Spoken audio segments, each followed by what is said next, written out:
देखोगे यहाँ पर ये कहता है area bounded by this curve, ये कर्व पैराबोला है, इसको याद रखिए।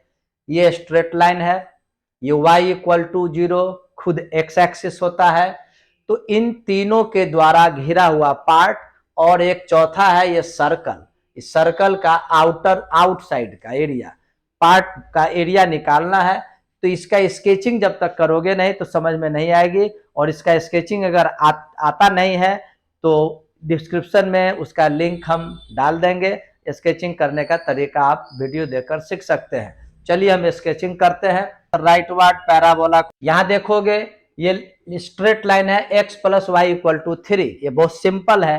x को 0 कर दोगे तो y का वैल्यू 3, यानी ये पॉइंट लोकेट होगा यहाँ पर 0 3। यदि y को 0 करोगे तो x का वैल्यू 3 यहाँ पर लोकेट कहीं होगा, तो ये हो गया 3 0, और इसको ज्वाइन कर दो, और ये y0 खुद x एक्सिस हुआ। अब आइए ये सर्कल, इस सर्कल पर देखोगे तो तुम गौर करते होगे इस सर्कल के विषय में। इस सर्कल का सेंटर तुमको, सेंटर देखोगे x -3 है तो x कोऑर्डिनेट 3 और y कोऑर्डिनेट 0 सेंटर हुआ, और रेडियस इसका 2√2 का स्क्वायर होता है, तो रेडियस √2 हुआ। तो हम लोग को सेंटर देखो 3 0, ये मान ले करके यही है 3 0, ले करके √2 रेडियस का एक सर्कल ड्रॉ कर देते हैं। ये पैराबोला, ये स्ट्रेट लाइन, सर्कल का आउटर पार्ट और एक्स एक्सिस के द्वारा बाउंडेड पार्ट का एरिया निकालिए, तो ये पार्ट यही हुआ। इसी का एरिया हम लोगों को मालूम करना है। सिंपल है, कैसे मालूम करोगे? तो पहले डेफिनेट इंटीग्रेशन के लिए लिमिट लेंगे। यहां पर x का लिमिट लेने से ज्यादा अच्छा होगा y का लिमिट हम लोग ले लें। तो y का लिमिट लेने के लिए गौर करोगे, एक ये कर्व है पैराबोला और ये स्ट्रेट लाइन, इसको जब सॉल्व करोगे तो सॉल्व करने से ये इंटरसेक्शन पॉइंट मालूम होगा, और इस इंटरसेक्शन पॉइंट का जो y कोऑर्डिनेट होगा वही वैल्यू यहां निकलेगा। तो इसको सॉल्व करने के लिए इन दोनों को सॉल्व करना होगा, लिखते हैं बाय सॉल्विंग। अब इन दोनों को सॉल्व करने के लिए हम लोगों को तो y, इस पॉइंट के y कोऑर्डिनेट से मतलब है, तो यहाँ x का वैल्यू निकाल लो। क्या आएगा? x equal to 3 minus y, x equal to 3 minus y होगा, और इस x का वैल्यू यहाँ इनपुट कर देंगे तो 2y square equal to 3 into 3 minus y. इसको अब सॉल्व करना होगा। 2y स्क्वायर इक्वल टू 3 3 जा 9 माइनस 3y, इस सभी को लेफ्ट साइड लाओ। 2y square plus 3y minus 9 equal to 0, factorisation करो। 2y square plus 6y minus 3y minus 9 equal to 0, factor तो आता ही होगा, सिंपल बात है। देखोगे यहाँ पर दो फैक्टर का प्रोडक्ट 0 है, तो गौर करते होगे y प्लस 3 जो है वह कभी भी 0 के इक्वल नहीं होगा। कारण क्या है कि y प्लस 3 को जब 0 करोगे तो y का वैल्यू -3 आएगा, -3 नीचे होता है, और ये स्ट्रेट लाइन कभी भी पैराबोला को -3 पर इंटरसेक्ट नहीं करेगा।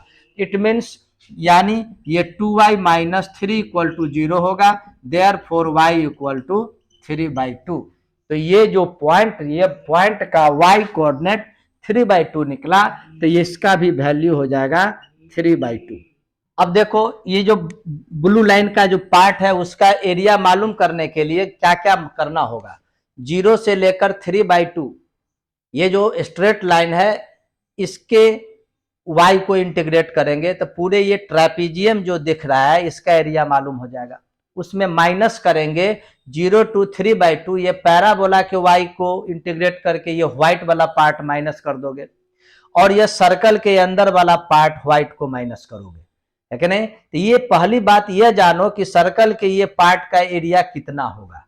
तो तुम गौर करते होगे, यदि मान लो सर्कल के एरिया, सर्कल के ये जो पार्ट है उसके एरिया को अगर हम लोग एल मान लेते हैं तो कैसे इसका एरिया फाइंड आउट करोगे? देखोगे यहाँ ये जो ट्रायंगल दिख रहा है तुमको, ये ट्रायंगल दिख रहा है, तो परपेंडिकुलर भी 3 है और बेस भी 3 है, तो P/B tan का एंगल होता है, तो tan theta equal to P/B 3/3 यानी 1, tan थीटा इक्वल टू 1, तो यानी थीटा इक्वल टू ये π/4 हो जाएगा। और तुमको पता है कि ये π/4 ये सर्कल का कितना कौन सा पार्ट हुआ, ये पार्ट हुआ 8th पार्ट हुआ। ये पूरा हाफ करोगे तो हाफ हो गया, फिर ये 4 भाग बांटोगे उसका 4 है, इसीलिए इसका एरिया हो जाएगा पाई, रेडियस देखो √2 है, √2 का स्क्वायर का 8th पार्ट 8वां भाग हो जाएगा, है कि नहीं। यानी ये आ जाएगा ये 2 ये π/4 याद रखना है। ये सर्कल के जिस पार्ट को माइनस करना है उसका एरिया है π/4। अब इसको ये जो एरिया मालूम करने के लिए हम लिखते हैं, तुमको देखो एरिया इक्वल टू 0 to 3/2 ले लिए। फर्स्ट क्या करेंगे, ये स्ट्रेट लाइन जो है इसके x को का वैल्यू y के टर्म में निकालेंगे। देखो x इक्वल टू क्या हो जाएगा 3 - y। तो ये पूरे ट्रेपीजियम का एरिया मालूम हो गया। इसमें से माइनस करेंगे ये पैराबोला के y को, तो माइनस कर दो पैराबोला के x का वैल्यू y के टर्म में फाइंड आउट करो। देखो यहाँ पैराबोला है, x का वैल्यू क्या हो जाएगा, ये हो जाएगा तुमको 2y² / 3 होल dy। ये क्या हुआ, फर्स्ट क्या किया हम लोग, ये पूरे इस पार्ट का एरिया मालूम किया। उसमें से देखो ये जो रेड जो कर रहा है ना, ये रेड पार्ट का एरिया माइनस हो गया। अब ये सर्कल के एरिया को माइनस करना है, तो सर्कल के एरिया को हम लोग ऑलरेडी a ले चुके हैं, तो -a लिख देते हैं। अब चलिए इसको इंटीग्रेट करना होगा। इंटीग्रेट करने के पहले इसको थोड़ा सॉल्व भी कर दोगे तो ज्यादा बेहतर होगा। चलिए अब इंटीग्रेट करते हैं। यहां पर देखो 1/3 बाहर आ जाएगा। 9 का इंटीग्रेशन क्या होगा 9y, -3y का इंटीग्रेशन 3y² / 2, और ये 2y² का y³ / 3 और 0 to 3/2, और इस a का वैल्यू हम लोग पहले ही मालूम कर चुके हैं π/4। अब सभी जगह y के जगह पर 3/2 इनपुट करेंगे। ये y का वैल्यू इनपुट किए, और देखो 0 इनपुट करोगे तो सभी का पार्ट 0 ही हो जाएगा, और ये हो गया -π/4। ये 3 को मल्टीप्लाई कर दो, ये 3 को मल्टीप्लाई कर दो, क्या आ जाएगा, ये 1/3 मल्टीप्लाई करोगे तो 9/2, 9/8, 9/12 -π/4। एरिया क्वेश्चन खुद a लिया है, इसलिए हम लोग इसको a लिख दे तो ज्यादा बेहतर होगा। अब इसको सॉल्व करोगे तो 21/8 -π/4, ये रहा a का वैल्यू। अब क्वेश्चन क्या बोल रहा है, यदि एरिया a है तो आप इसका वैल्यू निकालिए। तो यहां पर देखो a के जगह हम इस वैल्यू को इनपुट करके सॉल्व कर देंगे, वही आंसर आएगा। ये वैल्यू मालूम करना है, देयरफॉर 4π + 4a।